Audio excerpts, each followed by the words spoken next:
যুবকদের বলতে চাই, আর বাতিলের পেছনে ঘুরো না, আর তোমার ওই সব নেতাদের পেছনে ঘুরো না যারা নিজেরাও নামাজ পড়ে না, তোমাকেও নামাজের কথা বলে না। ওরা নিজেরা মিথ্যা কথা কয়, তোমরা টের পাও না? কি বলেন, টের পাওয়া যায় না?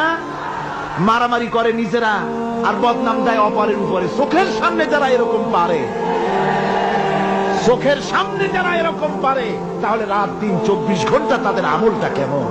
এদের পেছনে ঘুরে কোনো লাভ নাই। কোনো লাভ আছে? হ্যাঁ, একটা লাভ আছে। সেই লাভটা হচ্ছে টাটকা কিছু সুখ পেতে পারো, কিছু মদের টাকা, কিছু হোটেলের টাকা, কিছু পরের মেয়ে নিয়ে ঘোরার টাকা, কিছু ভ্রমণের টাকা, কিছু অস্ত্রপাতি, কিছু ত্রাস সৃষ্টি করা। আর ত্রাস সৃষ্টি করবা, কয়টা অস্ত্রের মালিক হইছ? যুবক, তরুণ, বিপদগামী তরুণদের বলবো, সরকার অননুমোদিত অস্ত্র যাদের কাছে আছে, শুনে রাখো, এই অস্ত্র কাউকে ক্ষমা করে না। এই অস্ত্র কাউকে ক্ষমা করে না। সাপ পোষার মতো, যে সাপ তুমি দুধ কলা দিয়ে পোষো, ওই সাপ তোমাকে আবার দংশন করবে।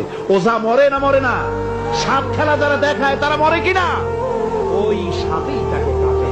সুতরাং গভর্নমেন্ট অনুমোদিত অস্ত্র তোমার কাছে, পাইপ গান, রিভলভার, স্টেন গান, এলএমজি, আদমজি, কত রকমের অস্ত্রপাতি যুবকদের কাছে। ঘুম নাই, সারা রাত অস্ত্র থাকে কাছে, আর কি কি লাল পানি খাইয়া চোখ দুইটা থাকে এত বড় বড়, দেখলেও ভয় করে। মাথায় ভাল্লুকের মতো চুল। মানুষ মারো তোমরা, মানুষ মারো। আহা, যারে মারলা একটুখানি হিউম্যানিটি, বিবেক দিয়ে চিন্তা করো। যাকে মেরেছ ওই রাত্রে তার বাড়ির কাছে যাও, ওই রাত্রে গোপনে তার বাড়ির কাছে গিয়ে দেখো তার মা কিভাবে তার সন্তানের জন্য কাঁদতেছে, মায়ের কোলটা খালি হয়েছে বলে কিভাবে কাঁদতেছে, তার বাবা কিভাবে কাঁদতেছে, তার বউ থাকলে কিভাবে ছটফট করতেছে, তার কলিজার টুকরা সন্তান থাকলে কিভাবে আব্বা আব্বা বলে কাঁদতেছে। যারে গুলি করে মেরেছো, একবার বাড়ির কাছে গিয়ে কান পাচা শোনো।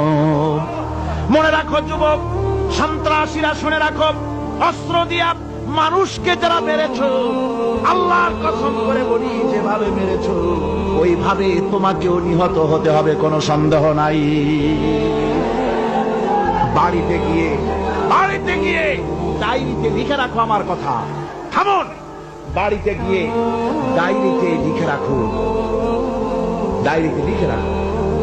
যদি তুমি কাউকে হত্যা করে তার বউকে যদি বিধবা বানায় থাকো, তোমার বউ বিধবা হবেই, কোনো সন্দেহ নাই। তুমি যদি কারো ছেলেকে এতিম বানায় থাকো, তোমার ছেলেকে আল্লাহ এতিম বানায় রাস্তায় ভিক্ষা করায় ছাড়বেন। তুমি যদি কারো বাপকে মাকে কাঁদায় থাকো, আল্লাহ রাব্বুল আলামিন তোমার মা বাপকে কাঁদাবেন। তুমি যদি বেয়নটের খোঁচা দিয়া, ড্যাগারের খোঁচা দিয়া একটা মানুষকে যদি বুক ফেলে থাকো, তোমার বুকটা ছাতরা করে দেওয়ার মতো অস্ত্র আল্লাহ তৈরি করে রেখেছে। বিশ্বাস করো, বিশ্বাস করো। অননুমোদিত অস্ত্র থানায় জমা দিয়ে দাও, মসজিদে ঢোকো, নামাজ পড়ো, চরিত্রবান হয়ে যাও। তোমাদের প্রতি আমার উদাত্ত দাওয়াত, আমার বুক ভরা দরদ।